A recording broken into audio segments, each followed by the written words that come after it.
I'm sure he would have rather lived, but he's bigger now because he didn't. Elvis, rock and roll's greatest megastar, is more than a legend now, but an industry unto himself.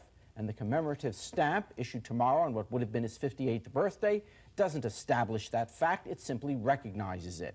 Had Elvis lived, I suspect he would have continued to lose his shape and inevitably his hair and voice. He would have been on the talk shows pumping up his latest reunion tour. And those of us of equal middle ageism would have trekked to his concerts in search of memories. But his presence would have inevitably reminded us how young we're not anymore. And the impact of what he was would therefore be muddled.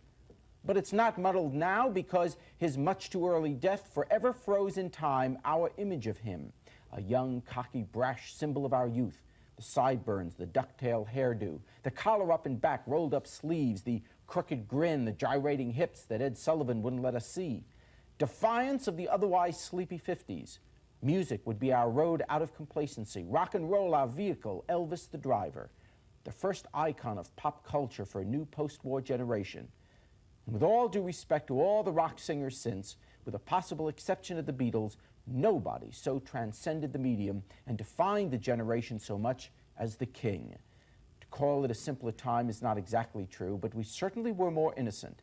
Elvis could drive our parents crazy, but he still called his elders sir and yes ma'am. And he romanced with a guitar and a song, and he wasn't singing about killing cops and pregnant teens with guns and bombs in schools and drive-by shootings.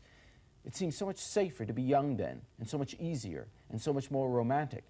And pulling out his old albums in '45 simply reminds us of that wonderful long-ago time when we were young too. And nobody can bring it all back better than Elvis, which is why the sightings and the search and the pilgrimages to Graceland continue, and why now there's even a stamp.